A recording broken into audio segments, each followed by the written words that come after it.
और दूसरा है कि जितना देरी होगी उतना ही शायद भारतीय संस्कृति की और धर्म की हानि होकर मानवता का विनाश होगा। हाँ हाँ, हमारी सनातन संस्कृति और यह राष्ट्र, ये त्याग से ही तो बचा है अभी तक। अगर त्याग नहीं होगा, त्याग नहीं करेंगे, सब अपने अपने को लेकर के ऐसा करेंगे, तो फिर कल के दिन कौन बचेगा।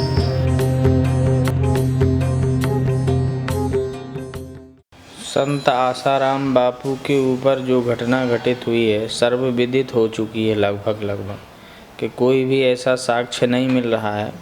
लेकिन इतनी देर क्यों लग रही है इसका तो अभी तक निराकरण नहीं हुआ। हम लोग सारे संत लोग भी पीड़ित हैं और उनकी अवस्था भी नहीं थी बेचारों की, पूरा शरीर जर्जर किया गया ज़बरदस्ती एक प्रतिशोध की भावना को लेकर के।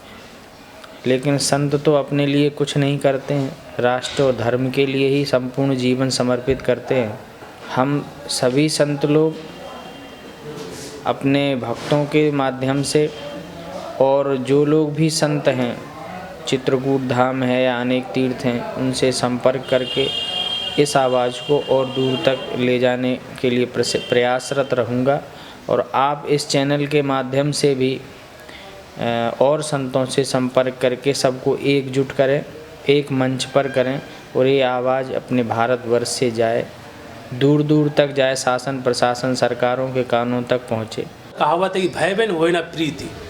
इन तमाम चीज़ों में क्या लगता है, ये यहाँ पर उठी धाराओं में वैक्टरों को छोड़ रहे हैं और ये नेताओं को छोड़ देते हैं। क्या भारत की संस्कृति सहिष्णुता सहने का पूरा ठेका लेके लिए हुए हैं? नहीं, धर्म और संस्कृति पर कुठाराघात कभी भी होगा और उसी के प्रतिनिधि और स्वरूप में संत लोग हैं।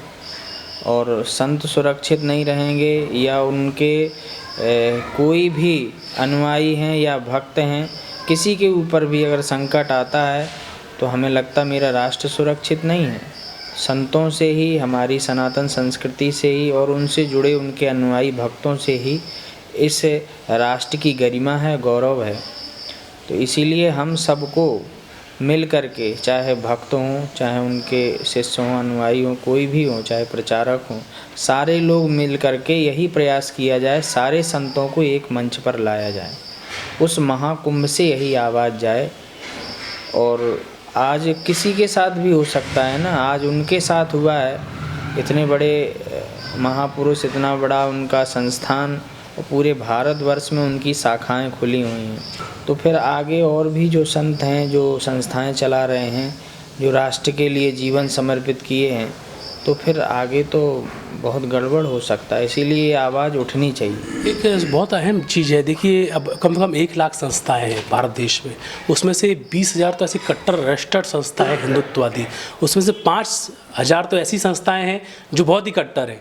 तो हमारे देश में इतनी सारी संस्थाएं, हिंदुत्ववादी संगठन होने के बावजूद भी हम देखते हैं कि कहीं पर कोई संत को काटा जा रहा है, यहाँ पर कहीं पर कोई संत की संपत्ति हड़पी जा रही है, कोई संत को जेल में डाला जा रहा है।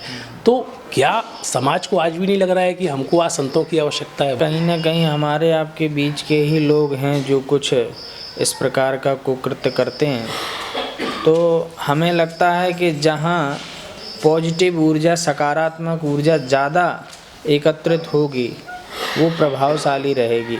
फिर 1-2 लोग कुछ भी करें, ऐसा कुछ नहीं, लेकिन जो ऊर्जा में बिखराव है, जो एकत्रित नहीं है, सबसे बड़ी बात, इसीलिए संकट आते रहते हैं।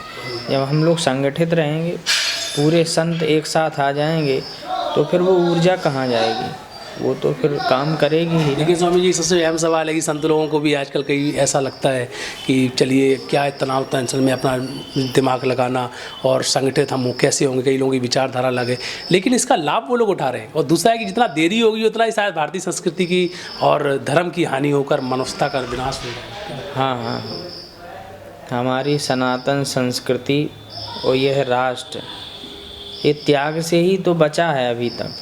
अगर त्याग नहीं होगा, त्याग नहीं करेंगे, सब अपने अपने को लेकर के ऐसा करेंगे, तो फिर कल के दिन कौन बचेगा। तो हम लोगों को तो त्याग की वृत्ति से ही ये राष्ट्र है।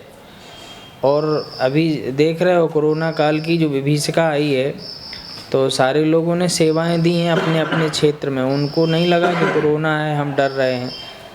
चाहे कोई भी हो, गली मोहल्ला गांव से लेकर के सारे लोग निकल कर सेवा किए, मदद किए और जहां जो पहुंचाना चाहिए वो भी किए। और इतने सारे पेशेंटों को ले गए, फिर ले आए और खाद्यान्न सामग्री भी भेजी गई। तो यही तो अपना राष्ट्र है, यही तो देखने को मिला है उस समय संकट के काल में। तो अगर त्याग नहीं रखेंगे, सेवा का भाव नहीं रखेंगे, सारे लोग संगठित नहीं होंगे तो फिर कैसे चलेगा। मेरा राष्ट्र तो वही सनातन संस्कृति ही है।